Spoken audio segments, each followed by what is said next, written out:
Hello everyone, this is Dr. Joe Ferrantelli in my gym clothes as I do this tutorial.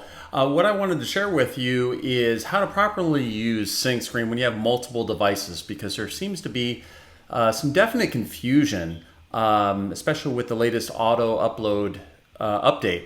People mistakenly believe that they have to have everything synced on all their devices all the time, and that's simply completely not correct. The whole purpose of having the cloud is so you don't have to have everything on your devices all at the same time. The only time that you're going to have the same patient, all their exams on the same device is for when you're generating a comparison report. And it's quickly, as you saw in the other tutorials, quickly and easily seen on when a device doesn't have the latest version from the cloud, because you'll have a download arrow now.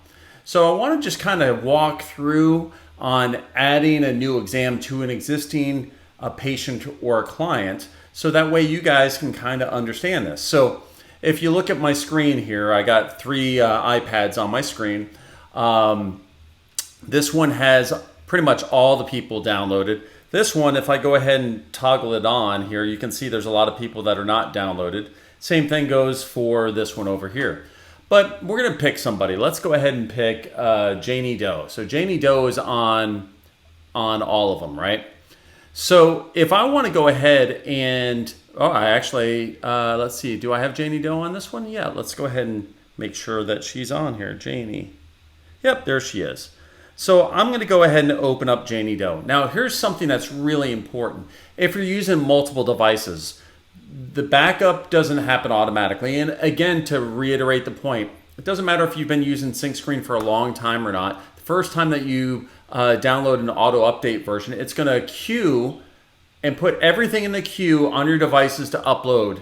Let it go through that. You can still use PostureScreen perfectly normal when things are uploading to the cloud. If you add a new exam to it, that one will be uploaded first, so that way it's available soonest on the other devices. Now, hear me out. This is all you have to do is, I have an exam right here on this device.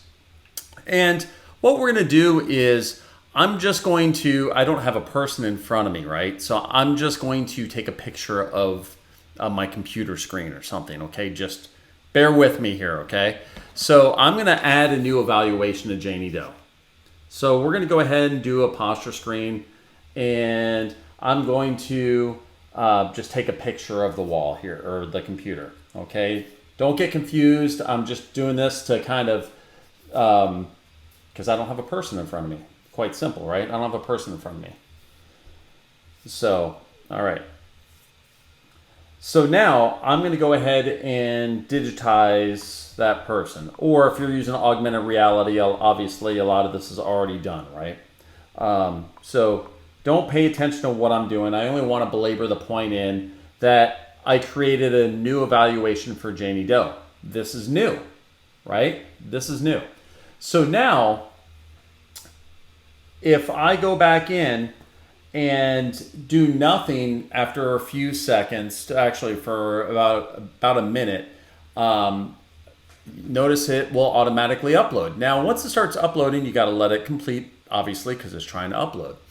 So if you're having a question where your devices need to upload a lot of data the first time, make sure you turn off your screen locks on your devices, plug them in, let them stay plugged in overnight while the screen lock, the screen lock for the device. Make sure that that device has already had the screen lock. I would put it to never, right? Because if you put it to never, then what will happen is that you'll be fine. It will go ahead and take that to where you'll be able to upload, okay? So what we're going to do is, this is going to finish uploading here in just a second here. So now that that record is already uploaded, you can see it's there. Now, on these two devices, I can add something without having that record downloaded. We don't have to have that downloaded completely yet. You can add, since Janie Doe is already here, I could go ahead to this iPad, pick it up without having that latest one download. Notice that they don't have the new exam, but I want to go ahead and create, let's go ahead and just do something completely different, so that way I'm going to go ahead and do a sit screen. Okay, so seated analysis. Again, I'm going to take a picture of my screen here. And let me go ahead and just digitize something on the screen. Okay, just so that way you can kind of get an idea of what we're doing here. So this is the outline of my person, right? In their seated analysis. I just want you to get the point. Now, check this out. I go back to the client list and it will automatically upload. So I didn't have to have that latest one from this iPad downloaded on this one before I added to Janie Doe. You don't have to have everything downloaded to add a new exam. So the whole crux of this is that what's nice about this, and you can see it automatically uploading, is that everything in the cloud is the most current, the most updated. Okay, so now Janie Doe is updated. So check this out. If I go ahead and refresh this one by just pulling down on the screen, when it refreshes, notice that there's an arrow. That arrow tells me, hey, there's something new that I need to download from the cloud, right? So if I download on this one, it'll take a second and it download the records because maybe I need to do a comparison, right? But when we open up this record on this device, we should have the most current because we just downloaded from the cloud, right? So look at what we have. We have the sit screen that I did from this device. We have the new posture screen that I did from this device over here. Are you starting to understand this? Now, this is not hard to do, but for some reason, our users think you have to have the most current downloaded. The only time you need the most current is if I'm going to do a comparison between an exam that's not on the device.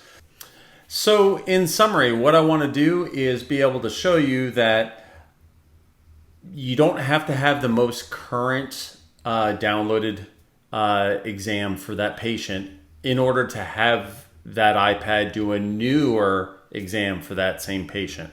The cloud is the most current all the time, right? So all you need to do is you only really need to download with the green arrow a client that you're going to need to do a comparison report on. Otherwise, you can just, if they're already on your device, find them, add new exam, and there you go, right? And give it a little bit of time between you finishing an exam on one iPad before you open up and try and download it on another iPad. At least give it 5 minutes or so, depending on your internet speed. And depends on how big the files are, and are you also actively uploading a lot of other things. So just remember again too, the first time that you have an auto update, if it's been a while since you updated your app, it's going to have to upload everything to the cloud, even though they may already exist in the cloud, because we're adding some newer record keeping items in the cloud, so we can keep track of what's the latest. So it has to go through that process. So again, internet upload speed's a big deal, as well as do you have the device not going to sleep, right? So if you're heading home for the night, plug your iPad in, shut off the screen auto lock, and let it stay open. Open up Posture Screen and let Posture Screen upload on all the devices. Hopefully that clarifies. Hopefully it helps save any confusion or correct any confusion. If you have additional questions, reach out to us at support@posturescreen.com. And thanks for using Posture Screen. Bye-bye.